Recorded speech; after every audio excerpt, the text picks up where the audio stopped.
Good evening, everybody. Good evening. It is brilliant to see so many of you here tonight, alums and students, people from the MHC program, from the various divinity programs. All of us come together to hear our Blandy Lecture. My name is Ben King.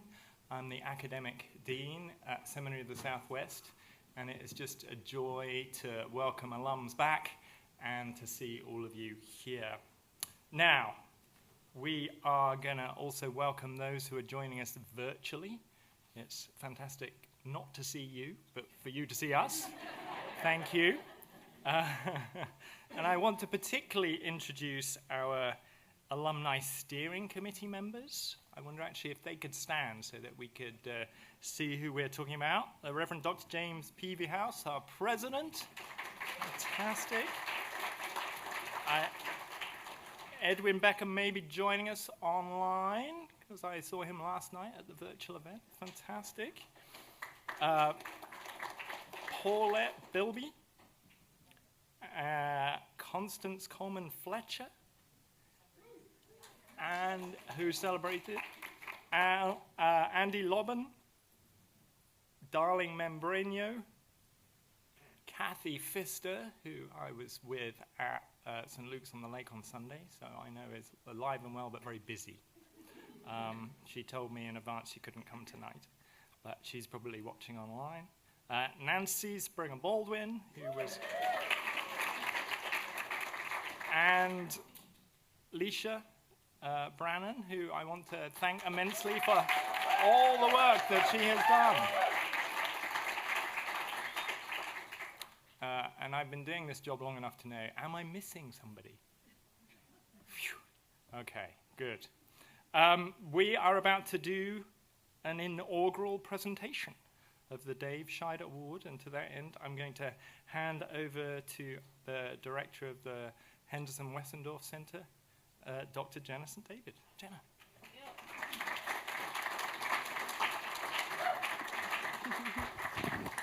Thank you so much, Ben, and thank you to the Alumni Association Steering Committee and all of the Blandy event organizers. It's been a wonderful day already, and we're still in for more. We are very excited today to present the inaugural Dave Schneider Outstanding Alumni Award. It's an honor created to recognize outstanding leadership and excellence as displayed by a graduate of the Master of Arts in Clinical Mental Health Counseling at Seminary of the Southwest. This award appropriately bears the name of the Reverend Dave Schneider, and over a decade ago, it was his imagination and persistence that gave birth to Southwest's Clinical Mental Health Counseling program as we now know it.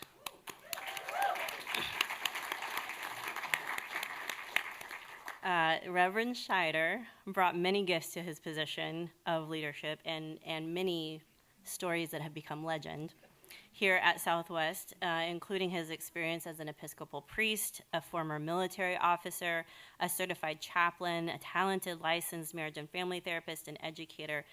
Dave Schneider envisioned a course of study in which spirituality and counseling would not stand apart, but where persons would be formed as healers of the whole person.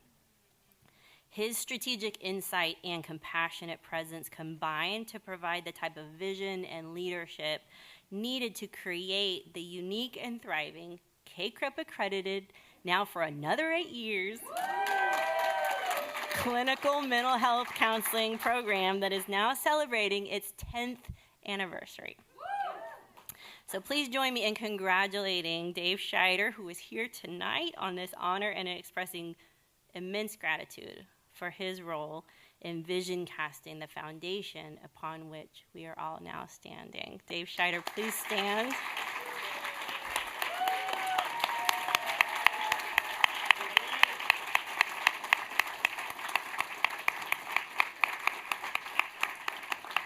So grateful to you.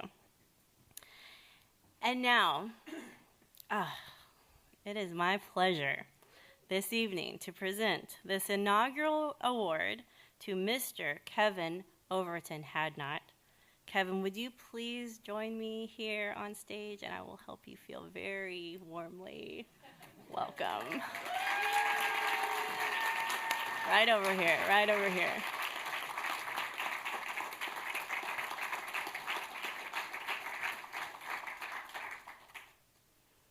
Advocate, healer, entrepreneur, counselor for social justice.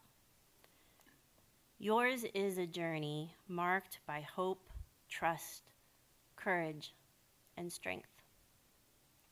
As the inaugural recipient of the Dave Scheider Award, an honor enshrining Reverend Scheider's vision for a clinical mental health counseling program that forms counselors to heal body, mind, and spirit, you embody this vision with uncommon integrity, creativity, and purpose.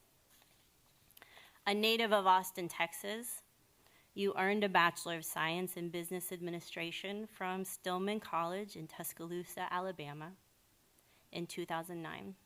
You went on to complete a Master of Business Administration in Organizational Leadership and Management at Concordia University, Texas, and in 2023, received your Master of Arts in Clinical Mental Health Counseling from Seminary of the Southwest. You bring to your work a rare combination of business acumen, clinical skill, and community-centered advocacy, whether in your role at the Texas Department of Family and Protective Services or in your current practice. Yours is a response to a deeper call to walk with individuals and communities often on the margins of access and belonging. As founder and owner therapist of Counseling for Us, you have broadened access to culturally responsive mental health care, dismantled stigma surrounding therapy, and created therapeutic spaces grounded in dignity, belonging, and healing. Your practice serves individuals, couples, families, and groups with particular emphasis on communities of color, LGBTQIA+ persons, men's issues, racial identity, trauma and resilience, and spiritually integrated care. Through your book, A Man's Guide to Healing and Leadership, a 21-day journey to reclaim your strength, purpose, and authentic leadership through healing, and your podcast, Healed to Lead, you further extend this mission, offering transformative tools, compassionate insight, accessible pathways for men and broader communities to cultivate emotional well-being, reclaim personal power, and lead with authenticity. Kevin, your leadership has been recognized nationally. In 2022, while still a student here at Southwest, you were selected as a fellow of the National Board of Certified Counselors Foundation's Minority Fellowship Program, a prestigious honor that strengthens the network of diverse counselors and expands culturally competent care for underserved populations. And given in recognition of your many achievements, including your leadership role in the award-winning chapter of Counselors for Social Justice here at Southwest, this fellowship affirmed your commitment to service and advocacy and enabled you to deepen your expertise and your mentorship. And in 2025, your community impact was recognized again when you were named a finalist for Austin Under 40 Award in the Sports, Wellness, and Fitness category, celebrating a life already devoted to building a healthier, more compassionate Austin. Your approach is both entrepreneurial and ministerial. You bring MBA-honed leadership to the business of counseling and your clinical formation at Southwest to the ministry of healing. You partner with systems, engage in community education, and you use digital media, like a boss, to broaden mental health literacy and model a theology of counseling in which mindful faith meets the resilience of trauma and relationship and hope. Your friend and former professor, Dr. Maria Reyna, once said, Kevin Overton Hadnot exemplifies compassion, leadership, and an unwavering commitment to mental health and community well-being. His dedication to serving underrepresented communities and uplifting his community through advocacy, mentorship, and clinical excellence makes him a true asset to the counseling profession. For your faithful witness, your skillful leadership in both counsel and community, and your abiding commitment to the well-being of others, the Alumni Association of Seminary of the Southwest proudly presents to you Kevin Overton Hadnot as the 2025 recipient of the Dave Scheider Award.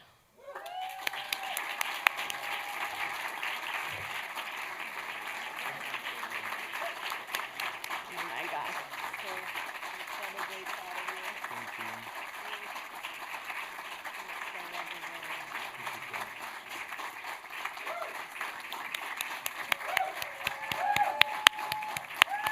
Okay, take a moment, yeah.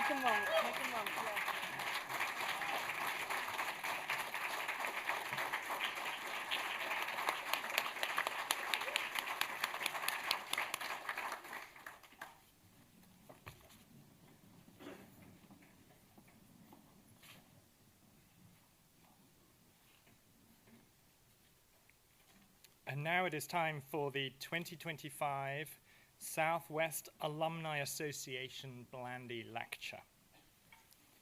Our lecturer tonight is Kazu Haga, and we welcome him here.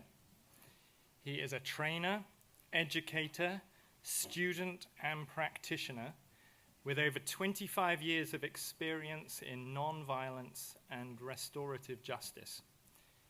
He is a core member of the Fierce Vulnerability Network, a founding core member of the Ahimsa Collective, a JAM facilitator, and author of Healing Resistance, a radically different response to harm, and Fierce Vulnerability, healing from trauma emerging through collapse.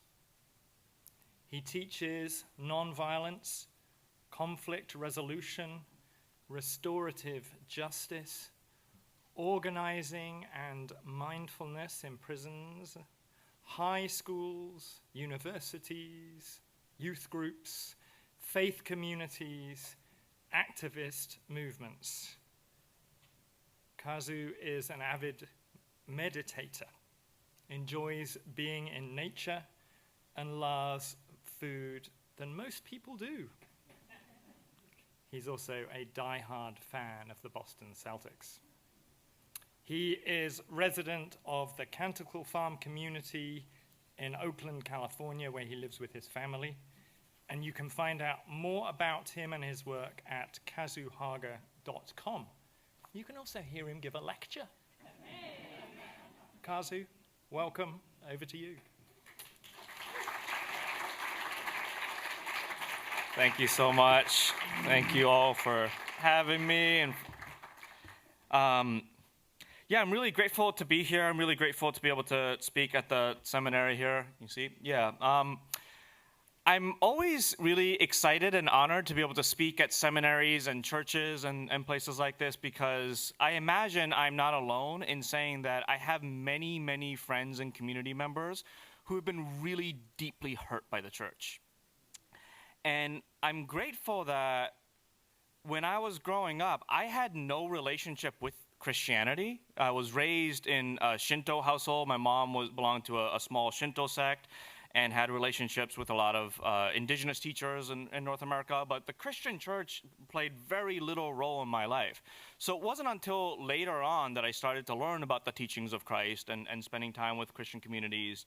And so for me, my path to Jesus was through the teachings of Howard Thurman and Dr. Martin Luther King and Walter Wink and my friends who were part of the Christian Peacemaker teams and Catholic worker communities. And that was my understanding. It was always been my foundation of my relationship with Christ.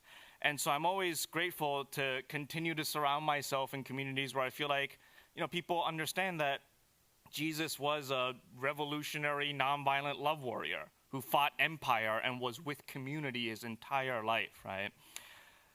And I'm also aware that not everyone in this space, everyone that's listening, might identify as Christian.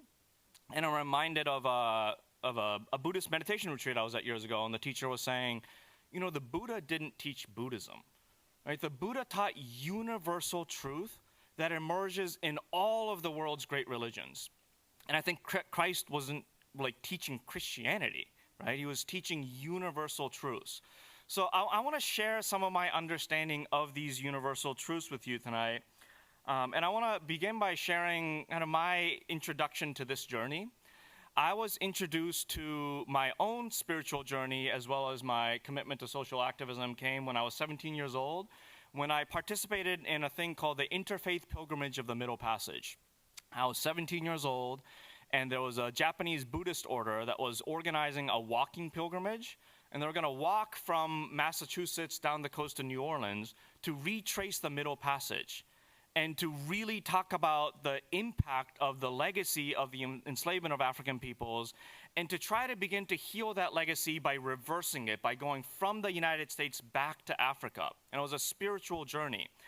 And I was a 17-year-old high school dropout and was getting in and out of trouble, smoking, getting high all the time, getting drunk. And I was really bored. And I heard about this thing like a week before it started. And I told my mom, I'm bored. I'm going to check it out for a week. I'll be back. And I ended up leaving home for a year and a half. Like, it just like took me. And I ended up spending 6 months on this walking journey, and then ended up spending a year living in Buddhist monasteries across South Asia. And when I came back from that journey, I got involved in nonviolent activism right away. I was really involved in the anti-globalization movement of the late 1990s, campaigns to free political prisoners, Leonard Peltier, who is finally home after all these decades, Mumia Abu-Jamal, who's still incarcerated, movements to close the School of Americas. And in a lot of ways, it was where I found my purpose, right? Getting involved in nonviolent action. But at the same time, I felt like I had this split personality, because this journey for me started as a spiritual journey in this interfaith, like embodied experience of healing from the legacy of enslavement. But then I found myself in these movements where we were not breathing deeply, we were not even singing songs, prayer, meditation, spirit, that kind of stuff definitely was not welcome. Like, social movement spaces in the late 1990s was not a place where any conversation about spirit was welcome. And I'm really grateful to see over the last 10, 15 years a resurgence of spirit and culture in social activist spaces. For me, it started when I started to notice movements singing songs again. I had the privilege for many years to work with the elder Harry Belafonte, who always spoke about the importance of song, right? That you knew that a movement was in people when they started singing songs about their own work and their own lives and their own communities. And about 10, 15 years ago, I started to experience people singing songs and movements again. Like in the 1990s, in the anti-globalization movement and all these movements, we never sang songs. It's like, oh, that's something that like hippies did back in the day, but it's not something that we do. And I started to see all of these movements not just sing freedom songs from the civil rights era, but write their own songs. And now it's so much more than just songs, right? It's the Standing Rock movement. I remember when I was at Standing Rock years ago, every time we'd go into town to engage in a direct action, the elders of that movement would hold ceremony for us. And they would remind us, remember, when you go into town to engage in that direct action, you're going to a ceremony. You're not going to a protest, you're not going to a direct action, you're going to a ceremony. The movement for Black Lives, there's this picture of activists who built this beautiful altar on the site where George Floyd was murdered. The Interfaith Movement for Human Integrity, which is the picture on the top right, is the organization that is really leading a lot of the efforts to be in solidarity with migrant communities in Oakland right now. And another community that I'm a part of, the Buddhist Peace Fellowship, who's experimented with engaging in nonviolent direct action and forming blockades while meditating. And for a lot of these movements, it's not as simple as bringing spiritual practices into activist spaces. It's a recognition that the work that we do, the foundation of the work is spiritual practice. And we layer political action on top of that. But at the end of the day, all of the work that we are doing is spiritual work. And so there's been a huge 180 in the culture of activism just in the 20, 25 years that I've been involved.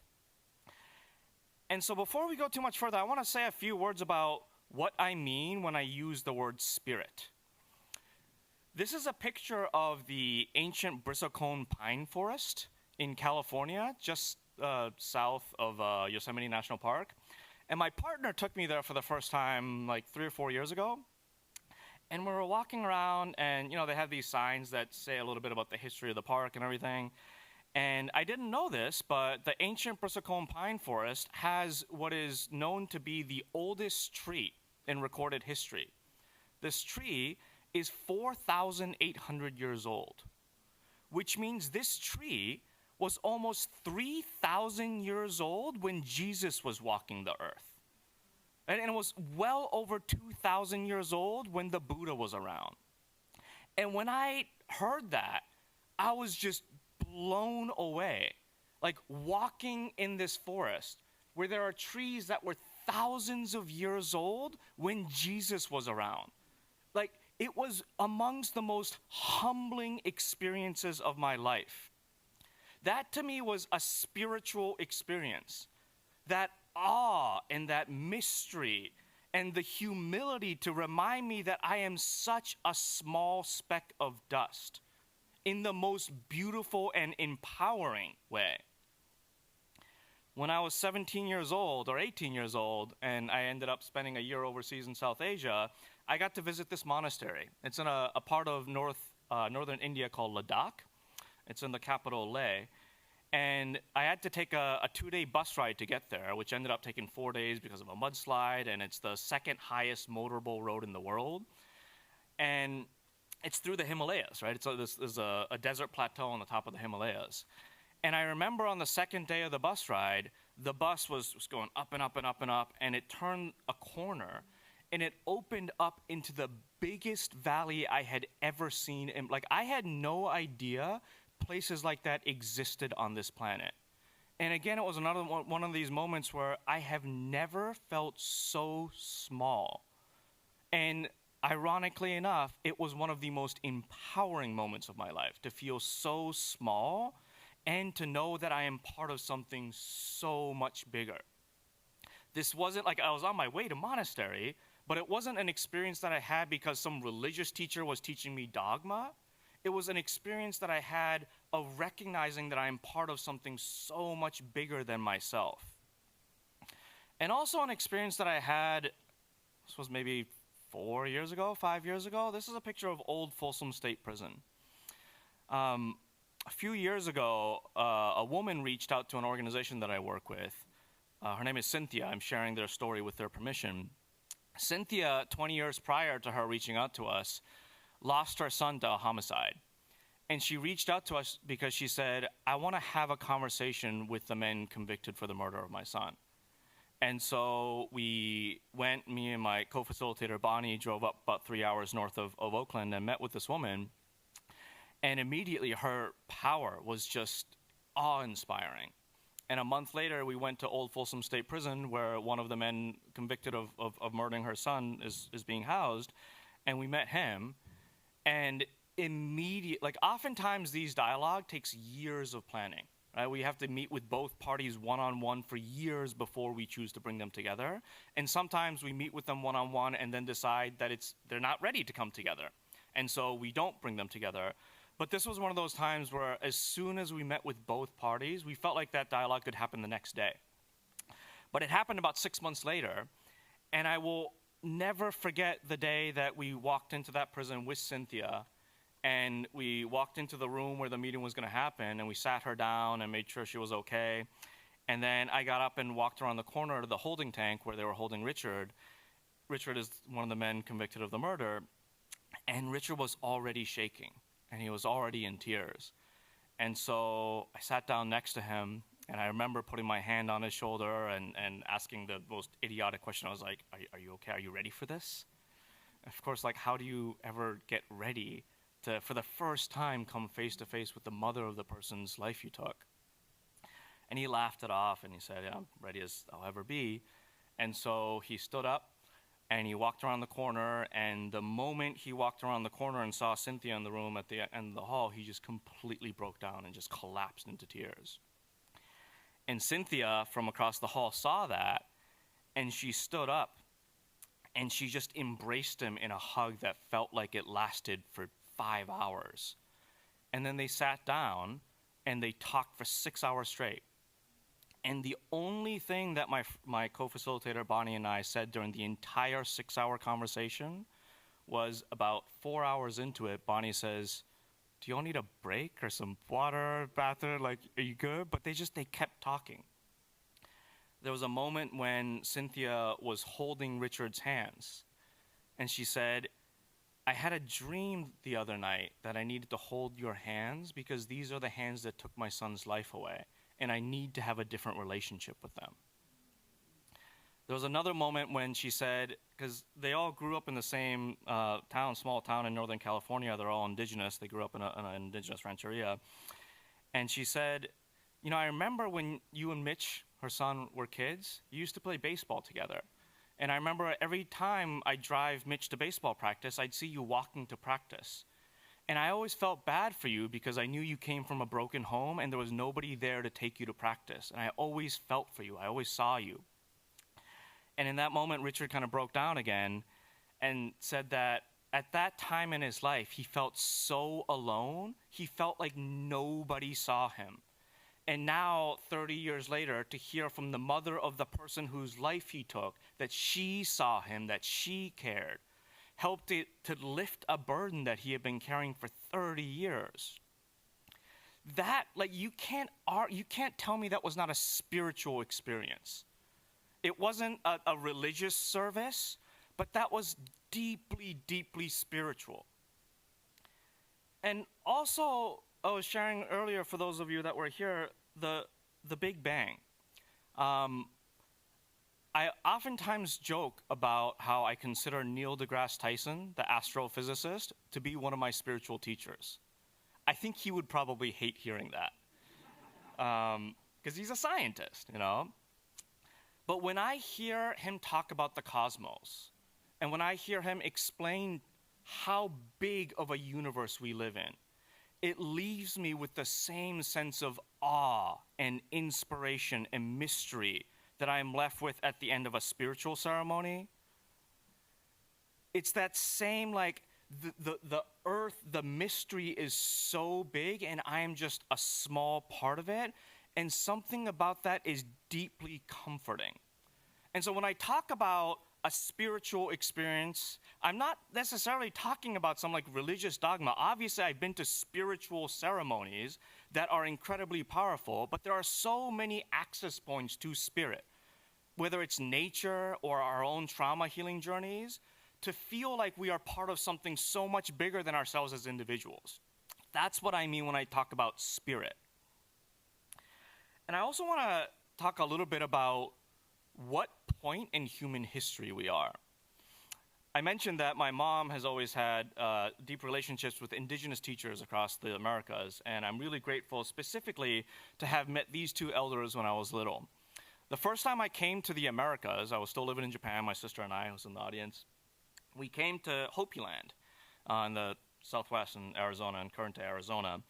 And we were there to meet with a Hopi elder named Thomas Banyanka, who was an elder who was kind of nominated by his people to be one of the first people to take what was called the Hopi prophecy, that until that moment was passed down from generation to generation through oral tradition just amongst the Hopi people.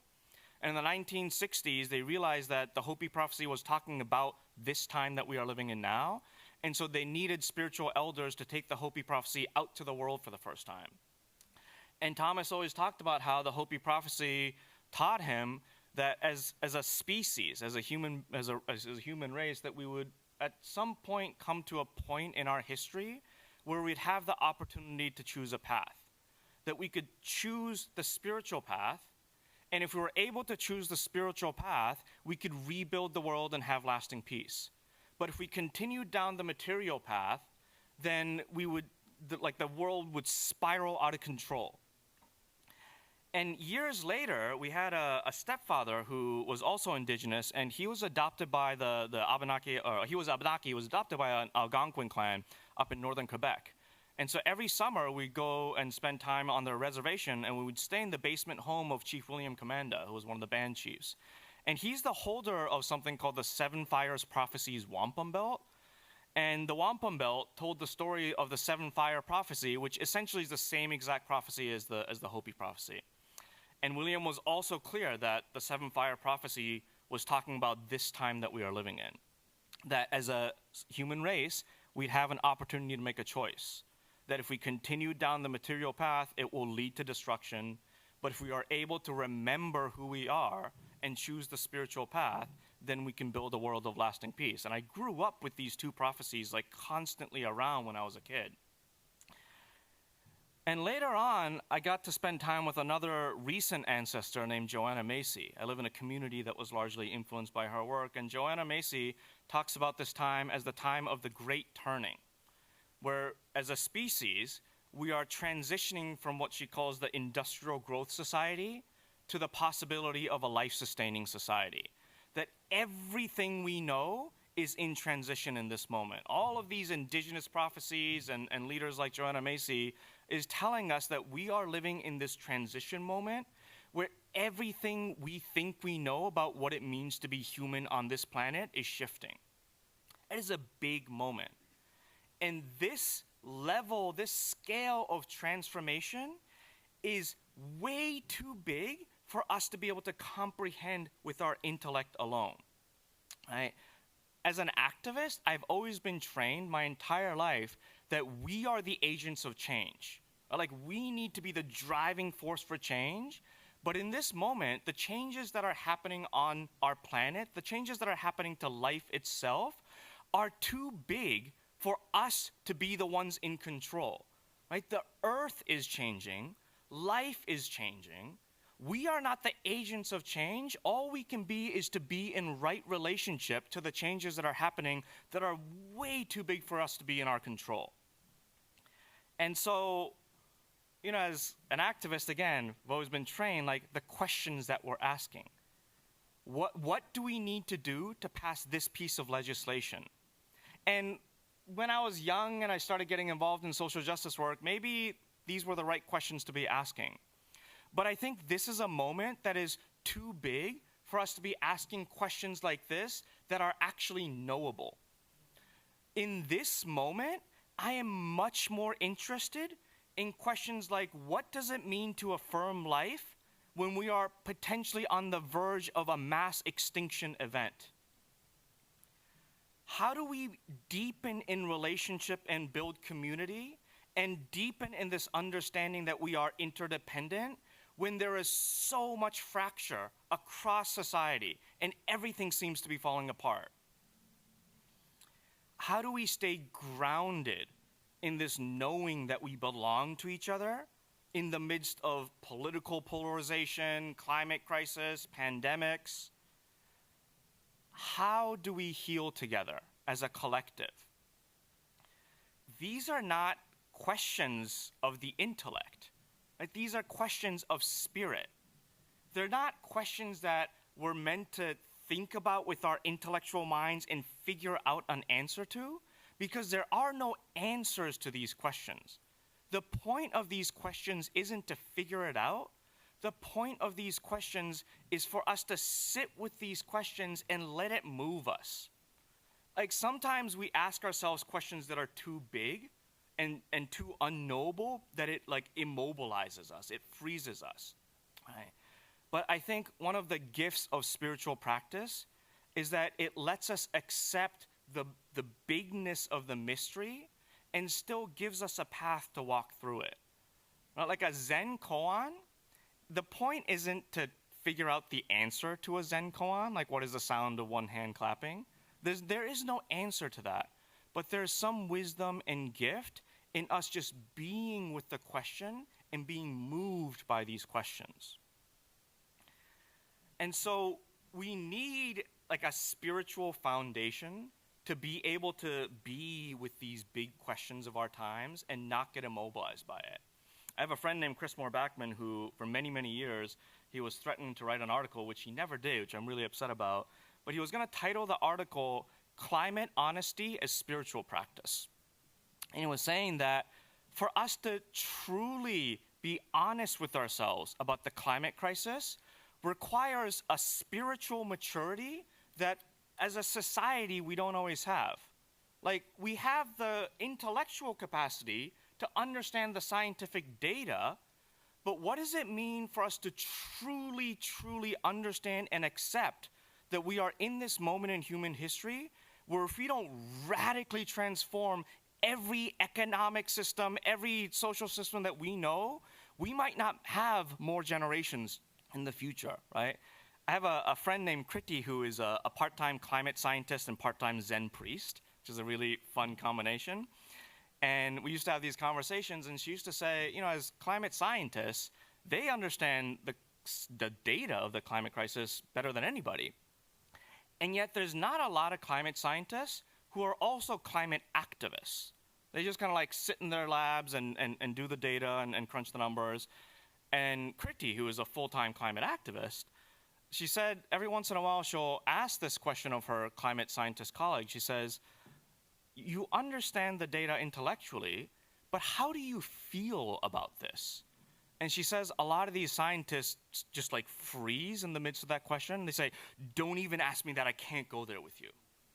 Right? Because they don't have the spaciousness in their bodies to let that data sink in. And for us to really sit with where are we in the history of our species? And what are the choices that are ahead of us? Now, we're here to talk about the spiritual history of nonviolent resistance. Nonviolence has always been rooted in spiritual history, right? These are some of the biggest names that we think of when we think about the legacy of nonviolence. Gandhi, Dr. Martin Luther King, Cesar Chavez, they were all deeply spiritual people. But there's also people like the Berrigan brothers and Dorothy Day and Mother Teresa who were deeply rooted in their spiritual practice. And of course, every spiritual tradition, and I would argue science also, has some teaching that teaches us that we belong to each other, some teaching around oneness and interdependence.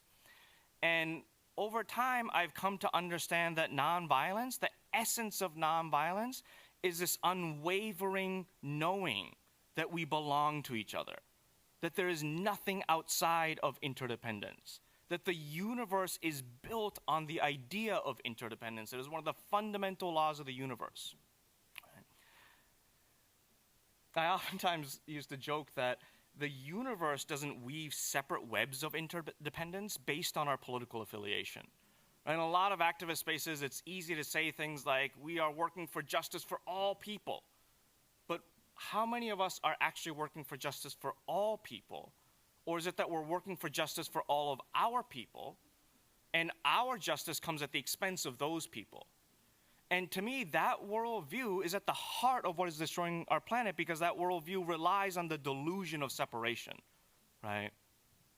And again, there's all these spiritual traditions that remind us of that, but unfortunately, the legacy of nonviolence over time has become a very strategic thing.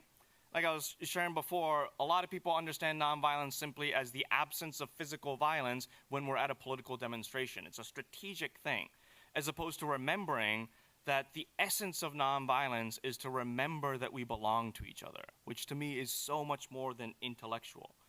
And so there's a deep need in our society right now to reclaim spirit.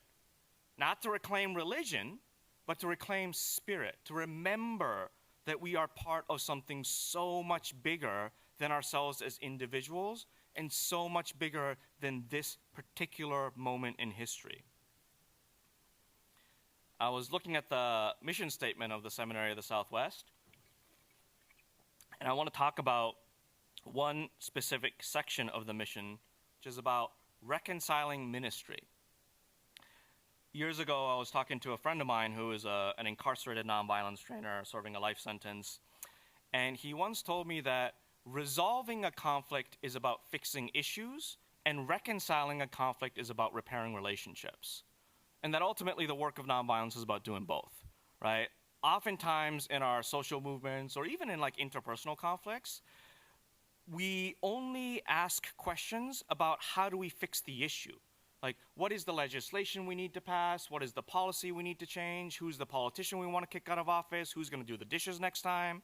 But we never talk about how do we heal the relationship that was fractured throughout this conflict. And if at some point we're not working on healing relationships and making us whole again, there will always be new issues that we need to fix.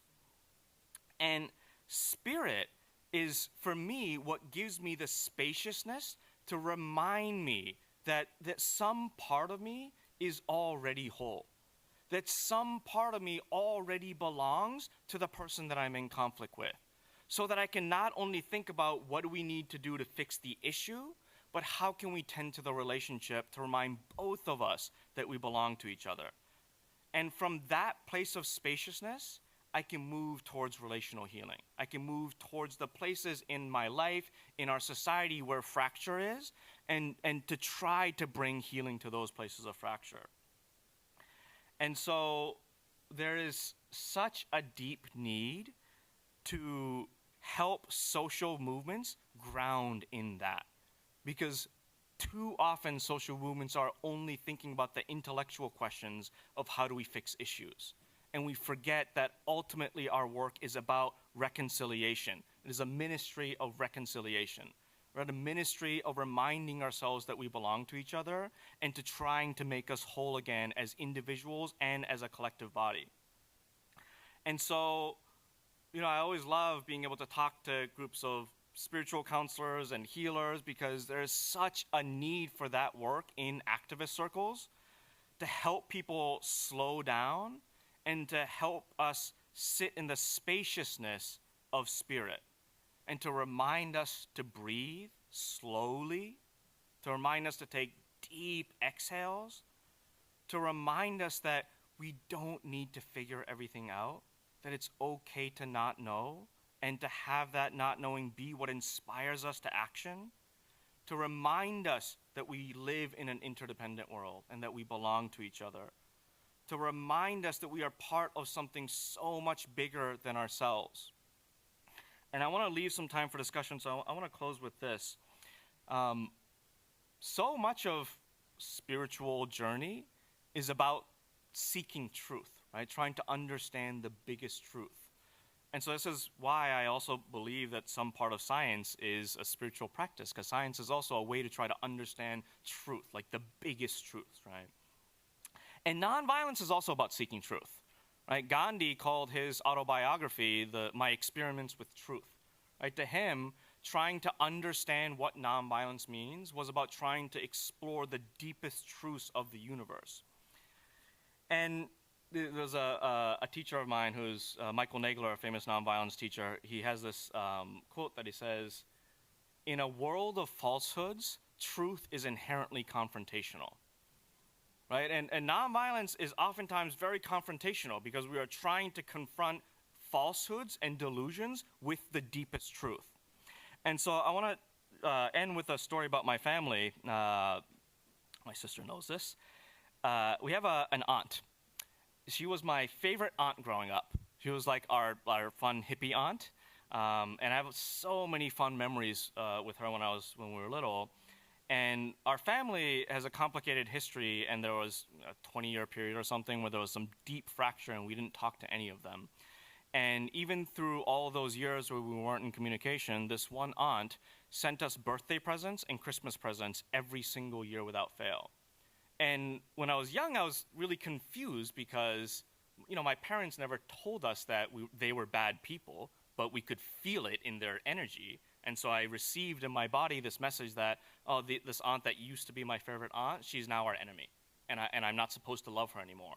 So why is she sending me all of these presents? It was really confusing. But luckily, our family was able to reconcile after many years, and over the last 10, 15 years or so, she's become this climate change denying Trump supporter. You probably know there's this whole world of spiritual practitioners who over the last 10 years has gone to the far right, And she's one of these people, and she's always sending me like links to YouTube documentaries that I need to watch about how the climate crisis is a hoax and how wonderful Trump is. And when I talk to my mom and my other aunts about it, they're basically like, she's a lost cause. Don't talk to her, don't engage with her, it's not worth it. And I'm deeply saddened by that. And nonviolence has always been about engagement, and it's always been about speaking truth. So I've been thinking a lot about, like, what would it mean to practice nonviolence in this instant? What does it mean to engage with her and to speak my truth? And the first truth that always comes up in my mind is that your understanding of climate science is wrong. And that is, I really believe that to be true. I do believe she has a false understanding of the climate data. But I can also imagine what might happen to our relationship if that's the conversation that I led with. And so I ask myself, is there a deeper truth that I can communicate with her? And there is. And that truth sounds a little bit like, I miss you. And I grieve the relationship that we can no longer have. And I'm worried about you, that all of your family members are starting to abandon you and you don't seem to care. And I need to know what's going on in your life. Like, how are you? What is happening? And that is a truth that requires a lot more spiritual and emotional labor for me. Like, I have to heal my own wounding enough to be able to communicate such a deep, vulnerable truth without myself going into a state of panic and then seeing her as the enemy again. Reverend Nadia Bowles-Weber has this beautiful quote. She says, preach from your scars, not from your wounds. Right? So, like, how do we access the deepest wounds in our lives and do the emotional, spiritual work of healing that wound so that we can still access that vulnerability that might be the bridge that we need to connect with other people, and yet there's enough of a scar over it so that we are not putting ourselves in danger as we open up and touch into our vulnerability. And spiritual practice, trauma healing, therapy, are all of these tools that can help us find our deepest truth and give us the courage to speak them so that we can open up possibilities for healing. Growing up in a lot of activist communities, there's a culture in activism where we're here to shut things down, right? But one of the main things that I've been exploring is if we can understand injustice, not as a political thing, but as a manifestation of our collective trauma, then we can also understand that we can't shut down injustice any more than we can shut down trauma. Like, you can't go to people who are operating from a trauma response and point our fingers and say, stop doing that, you need to do something else, right? It's not effective in healing. And yet, in a lot of our activist spaces, we try to shut the other side down and say, you need to stop doing that and be better. That is never gonna be effective if we are trying not to just shut things down, but to open things up. And so I'm really grateful to spend a little bit of time with people like yourselves that is doing the work of giving us the spaciousness in our individual and collective bodies so that we can reach across differences and try to bridge the gaps using our own vulnerability as that tool. So thank you all so much for the work that you are doing every day in the world. And I think we have a little bit of time for questions and answers. So thank you all so much for having me.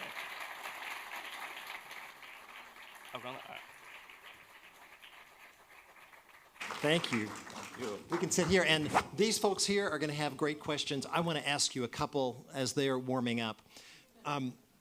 Would you tell us a bit about your community? Yes. So, and how you all practice reconciling ministry there? Yeah, oftentimes very poorly. But I live in a community called Canticle Farms in Oakland, California. It was a community started by two Franciscans. And it's now 13 homes, a tiny home and a yurt, about 40 people, intentionally diverse across every identity marker you can imagine. We have a house that is for formerly incarcerated people, an asylum home, a house that was rematriated back to local indigenous people. We have a restorative justice room in the middle of our community that is, you are only allowed to be in that space if you're working on restorative conflict engagement. And that room has a huge window that looks right out into the middle of our community because we believe that we need to normalize the fact that people are in conflict and that we are trying to work through conflict together. We have a weekly Sunday liturgy that we all sing songs and welcome the community to, and lots of other beautiful events. And yeah, it's the greatest privilege of my life that not only do I get to live there, but I get to raise my child there, and that is her norm. And there's, there's 3 kids that are born within 6 months of each other, and there's also a 2-year-old and a 6-year-old and a 5-year-old. And it's a really, really beautiful community. Yeah, so if you're ever in the Bay, visit us, Canticle Farms. What you said at the end about our wounds being the inspiration for these questions that we can't answer is a really provocative challenge. What's at stake in this work? And I wonder if you have any stories that you'd like to share, either from your personal experience or people close to you, where that kind of mysterious resource became available at a moment when it was needed. The deepest healing that I've ever witnessed in my life is watching the incarcerated people that I work with go through their healing journey, because they have been through levels of violence that is unimaginable. And many of them are some of the most loving, deeply committed to nonviolence peace activists I've ever met in my entire life. And I think there's something about the deeper the journey, the deeper the pain, the deeper the healing. And there is a gift in our trauma, because it is an opportunity for us to move through this healing journey and to deeply, deeply remember, after forgetting that we are interdependent, that to remember that we belong to each other. And there's something about that long arc of healing that gives people so much spiritual power. And so, that's one of the reasons why the community I live in is intentionally diverse. Because when you have people with millions of dollars of inherited wealth and people who are seeking asylum that came to this country with no money at all, and formerly incarcerated black men who have had generations of state violence, all trying to heal together, it is oftentimes a hot mess, but it is what creates so much beauty in our community, because the possibility of healing amongst all of this diversity is so rich and so deep. And so I think, when we look at the racial history of this country, and it's so ugly, but there's also such a deep possibility and a gift there. Yeah, man. Okay, last question from me. It seems like when I think about people like Dorothy Day or Mother Teresa or Howard Thurman, that one of the irresistible charismas of their ministry and their activism is this vision of what is inevitable, that God has come into the world is on track for some kind of redemption that's in the future. We can taste it now, we can step into it now if we choose. There is this inevitably transcendent hope. And I wonder what role you think, in your experience, that hope plays, and what kind of hope can actually become a practical and spiritual resource for this work that we all know is so important. Yeah, so in addition to the universe being interdependent, I think another universal law of nature is that we live in a universe of fractals. And so when we can really slow our nervous system down enough to find hope in the smallest of things, like every single morning when my daughter wakes me up at 6:30 in the morning and I want to go back to sleep and I just see her smile, life is already so beautiful. Life cannot help but be beautiful. That is the nature of life, is to constantly create more life and more beauty. And there's so much hope in that.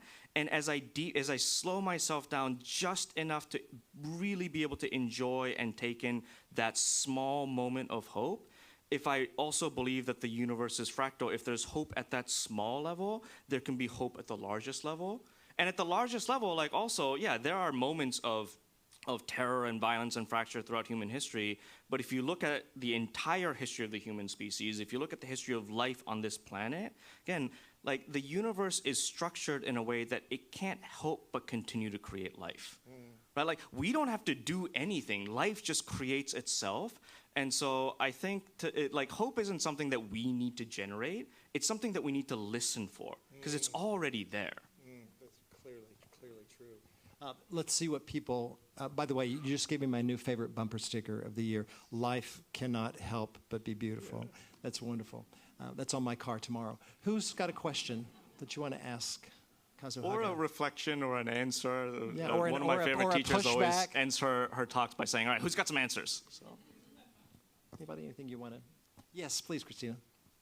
I was just wondering, because when we're here in seminary, we're in a very interesting kind of found community, and then we go out and we've entered into new found communities. I'm wondering what your best piece of advice for fostering beloved communities in both of those contexts might be. Yeah, so I'm a really, really strong advocate for, like, none of us can do this work individually. And as we go out into the world, to do it in small groups of people that you can build deep, deep trust with. I'm hoping that the next 10, 20, 30, 40 years of my life is in building this thing called the Fierce Vulnerability Network, where every single person who's part of that network is going to be in small teams of no more than 7 people, and that is the home base through which we do our work. And so even if it's 1 or 2 people, to really try to do it in community, I think every religious order has also spoke about the importance of community, that this work isn't meant to be done alone. And so to really find community in doing that, and to use that community as a place to try to slow down enough that you can remember that people who are deeply opposed to you is also part of our community. I think we were talking about earlier, like when our nervous system gets dysregulated, the part of our brain that can remember that that other person belongs to us is not accessible to us. So to use that community as a place to grieve and to rage and to cry and do whatever needs to be done so that you can continue to move slowly through the world. What else? Please, Nancy. So, I need to check something with you. You're going to probably tell me I misunderstood what you said. But it sounded like you were saying that when I am in conflict with someone, that person has some part of me and I have some part of them. And the examples that you gave were very beautiful, very personal examples where two people doing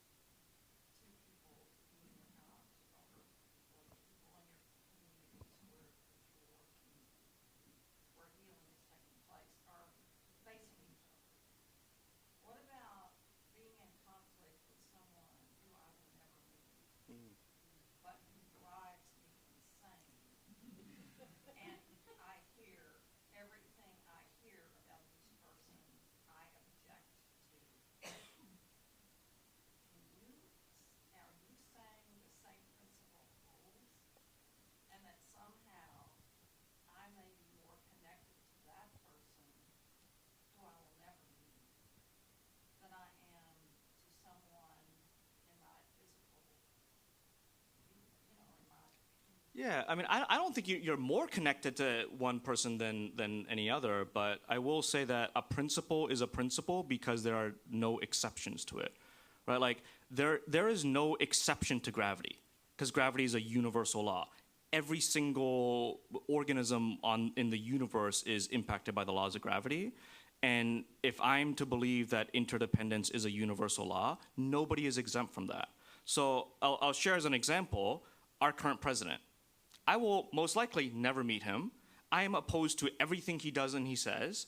And for me, part of my commitment to nonviolence means that I will engage with him in a way that there's one of my favorite definitions of nonviolence comes from a woman named Barbara Demings, who wrote this thing called The Two Hands of Nonviolence. And she says, the practitioner of nonviolence always has one hand facing outward saying no. And with this hand, we say, I will not pay for your bombs. I will not pay for your guns. I will even disrupt the easy pattern of your life. I will do everything I can to stop you. And the practitioner of nonviolence always has the other hand outstretched open, sometimes with love and sympathy and sometimes not, but always outstretched. And with this hand, we say, and I will never let go of your belonging to the human race. I will never let go of your dignity. I know you can make better choices than you are making now, and I will be here I will be here for you when you are ready. And in the meantime, I'm going to try to do everything I can to stop the harm that you are causing. And I think for me, the work that I do in my life to try to cultivate compassion for politicians that I will never meet, that I vehemently disagree with, I'm very well aware that that will never change him. Right? There's a really big misunderstanding about nonviolence is when people say like, oh, you nonviolent activists think that if you just love your opponent, they'll magically transform. No serious advocate of nonviolence has ever said that. That is not what the understanding of nonviolence is. But the work that I do to cultivate compassion, even for people that I don't know, that I will never meet, it may never change them, but it does change me.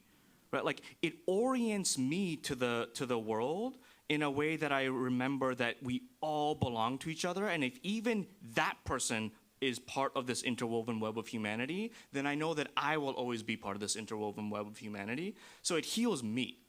Right? So yeah, the commitment to nonviolence is definitely holding that even people who you will never meet, even people who is causing so much harm, to remember that they are part of this human race, that they are part of beloved community. There's nothing outside of beloved community. And if we love someone and they are causing harm, we will do everything we can to stop them from causing harm because they are not in their best when they do that, right? So yeah, I don't know if that helps. We got time for one more. Someone have a question you want to ask, please? Are they making a documentary of your community? 'Cause that could Not that I know of. But here's the thing. Our community is amazing. It is the greatest privilege of my life that I get to live there and raise my kids there. And one of the most inspiring things that gives me so much hope is in the last 10, 15 years, I am seeing so many similar communities and land-based projects sprout up all over the country. And I feel like every time we look up, we just see collapse, right? Like collapse of economic systems, collapse of political systems and democratic norms and ecosystems collapse, all this, like big systems in collapse. But if we look down and we look around, there is so much new birth that is happening. Like, I love the idea of nurse logs. Like, when a tree falls, it dies and falls down in the forest, eventually it becomes a nurse log. It becomes a home for so much new life. And my partner teaches at the school that teaches that death is not in opposition to life. Right? We are taught that there is life, and then we die, and that is the end of life. But death is not in opposition to life. It is a part of life. And with every death comes so much renewal and birth. And so as we are witnessing the death of so many of these large systems, there's so many beautiful new systems that are giving birth. And so, yeah, I don't know that Canticle Farms, there's a documentary being built about it. But if we look around, there are so many more communities like Canticle that is giving me so much hope about our future. Thank you, Kazu Haga, for being with us and for a great Thank conversation. you so much for having me.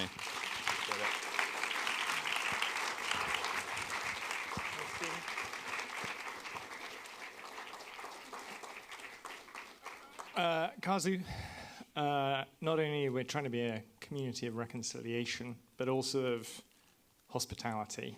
And so we've got this little gift basket for you. Thank you so much for being with us and for all of your wisdom and insight and practice. And we're going to try tomorrow to put all this into action, right? No, right now. All right. Right now. Well, I tell you, those of you with children only have until 8:30 to do it. Because that's when childcare goes away. So just be warned. Okay. All right. A round of applause once again. Thank you for joining us.